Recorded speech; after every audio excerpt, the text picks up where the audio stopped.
किसान साथियों राम राम। आशा और उम्मीद करता हूं कि आप सब ठीक ठाक होंगे। साथियों, आज हम बजट पर चर्चा करने जा रहे हैं। मैं सबसे पहले तो सभी मेरे किसान साथियों को यह बता दूं कि बजट होता क्या है। साथियों, एक साल में सरकार को जितनी टैक्स के रूप में आमदनी होती है, उस आमदनी को खर्च करने का जो सिस्टम होता है, आवंटन करने का जो सिस्टम होता है, कितना रेलवे में करेंगे, इतना खेती में करेंगे, इतना हवाई जहाज में करेंगे, इतना दुकानदारी पर करेंगे, इतना रक्षा में करेंगे, अनेक तरह की जो सरकार काम करती है, उनमें जो खर्च करने का ब्यौरा है, जो तैयारी की जाती है, वो एक साल के लिए की जाती है और वो पहले ही परफॉर्मा तैयार करके बता दिया जाता है कि इतना पैसा हमें मिलने वाला है और हम इतना पैसा इस साल में इस चीज़ के ऊपर खर्च करने जा रहे हैं। इस बजट में किसानों को क्या फायदा हुआ ये बताने जा रहा हूं और ये भी बताने जा रहा हूं कि खोदा पहाड़ और निकली चुईया, और ये भी बताने जा रहा हूं भी अब किसानों को एक साल की ठुक्की, ये अगले बजट पर उम्मीद करो कि किसानों को क्या मिलेगा। साथियों, मैं हर बात किसान को पहुंचाने, किसान को जागरूक करने, किसान को एक एक बात सबूत के तौर पर बताने का काम इस चैनल के माध्यम से कर रहा हूं। यह हमारा जागरूकता रूपी अभियान चल रहा है। सोशल मीडिया के ऊपर किसान की ताकत को बढ़ाने का प्रोग्राम चल रहा है और हमारी बात को सरकार तक पहुंचाने का प्रोग्राम चल रहा है। तमाम व्यापारी वर्ग, तमाम देश का उद्योगपति, तमाम देश का किसान, तमाम देश का मजदूर जो खेती के साथ जुड़ा हुआ है, मैं केवल उन्हीं के मुद्दे उठाता हूं, उन्हीं के बारे में बोलता हूं। इसीलिए मैं कहता हूं कि आपको एक एक जानकारी मिलती रहे, आपको सब पता चलता रहे, तो आप इस चैनल को सब्सक्राइब करें, सोशल मीडिया पर किसान की ताकत को बढ़ाएं।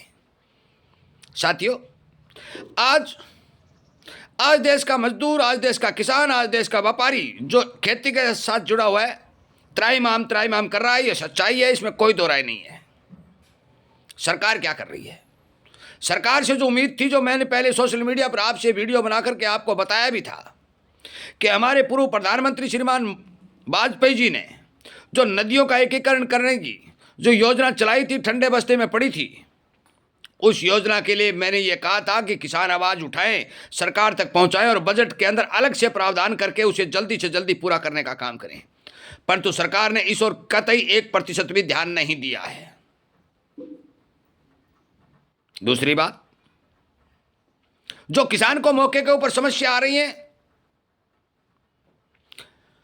ओलावृष्टि है, चाहे भूकंप, ये तेज हवाएं हैं, अनेक तरह की रोग बीमारी हैं, रिसर्च सेंटर खोलने या सरसों के अंदर लैब कम आ रही है, नरमा की रुई की लैब जो निकाली जा रही है वो गलती हो रही है, मशीनें मॉइस्चर ज़्यादा दिखा रही हैं।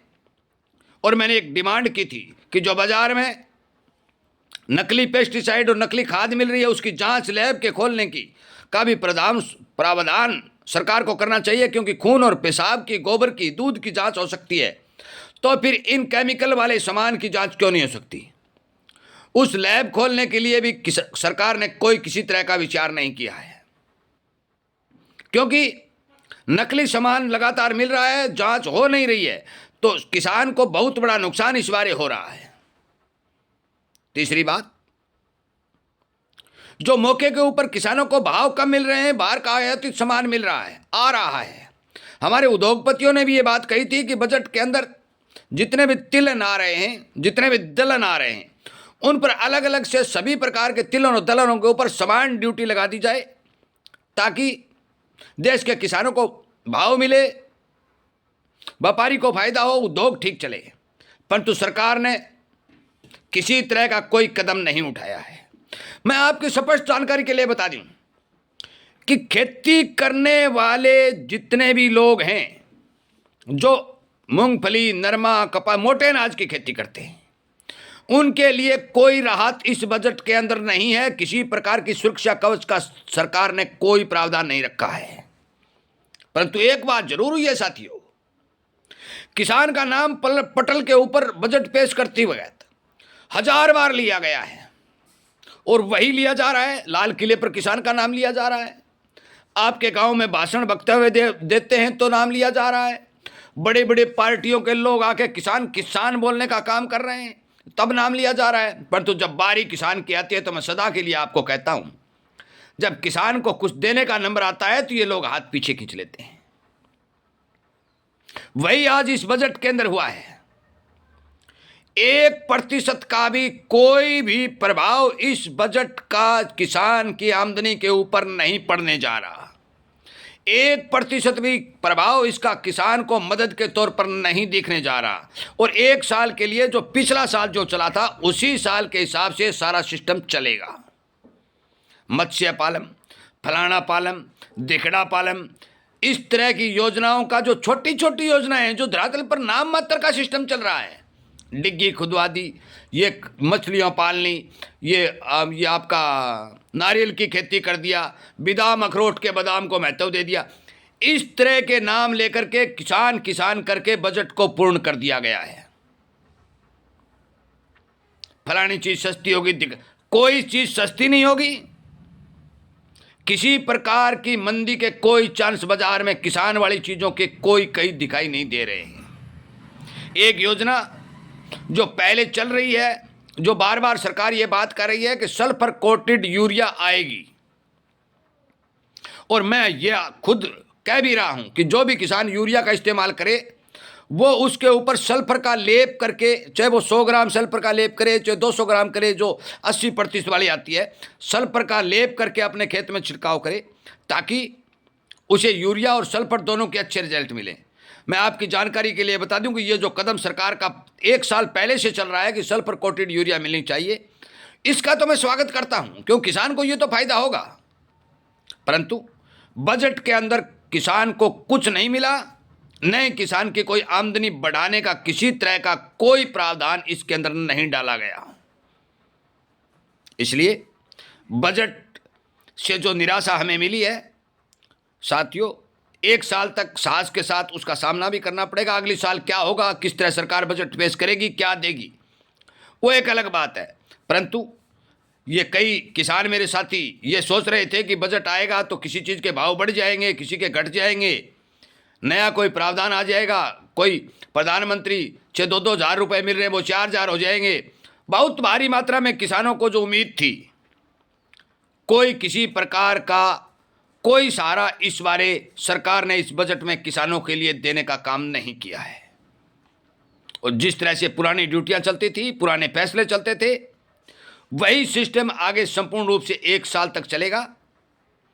अगली साल सरकार क्या योजना बनाती है, क्या फोकस करती है, उसके बारे में आगे जो भी अगली साल कोई बात आएगी, ये लंबी बात हो चुकी है, आगे देखा जाएगा। परंतु अब मौके के ऊपर खेती और किसानी को बचाने, किसान की आमदनी बढ़ाने की बात जरूर कही गई है कि किसान की आमदनी बढ़ाएंगे, परंतु किसी तरह का कोई, ये पिछली साल भी कही गई थी, उससे पिछली साल भी कही गई थी। साथियों, कहने और करने में बहुत फर्क पड़ता है।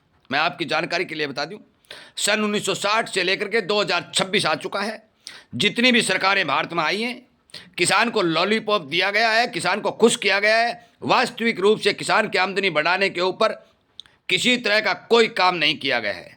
दरअसल की सच्चाई ये है कि आज जिन समस्याओं के साथ किसान खेती कर रहा है, चाहे वो पानी की समस्या है, चाहे वो नकली खाद की समस्या है, चाहे वो खाद की समस्या है, चाहे वो बीज की समस्या है, सरकार का इस बारे किसी प्रकार का कोई महत्वपूर्ण युद्ध स्तर के ऊपर जल्द से जल्द कार्रवाई करना युद्ध स्तर बोला जाता है, ऐसा कोई प्रावधान नहीं है। ये ठंडे बस्ते की लाइन बन चुकी है। अरे मुझे लगता है कि आगे आने वाले समय में भी बहुत ठंडे बस्ते की लाइन ये चलती रहेगी। साथियों, आखिर में एक बात और बता देता हूँ, किसान हमारे देश की जीडीपी को बढ़ाने के लिए, देश की तरक्की को बढ़ाने के लिए जितना काम कर रहा है, उतना उस किसान को कोई हक नहीं मिल रहा है। एक बात। दूसरी बात, जितना टैक्स किसान इनडायरेक्ट रूप में भर रहा है, मैं डायरेक्ट रूप की बात नहीं कर रहा हूं, इनडायरेक्ट रूप में भर रहा है, उन लोगों की संख्या लगभग 100 करोड़ है।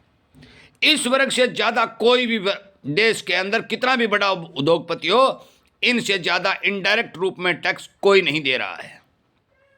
सरकार की आमदनी बढ़ाने में किसान का बहुत बड़ा योगदान है, परंतु सरकार से लेने के अंदर किसान को सबसे पीछे वाली लाइन में खड़ा करके बजट पेश कर दिया जाता है।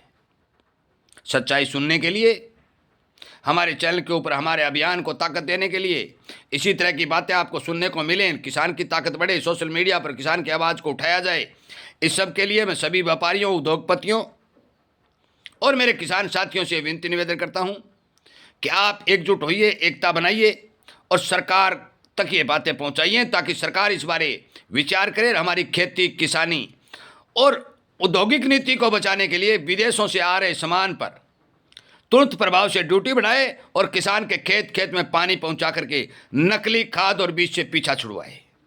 इन्हीं बातों के साथ मैं इस वीडियो को विराम देता हूं। उम्मीद करता हूं कि जरूर इस बारे विचार करेंगे। जय हिंद।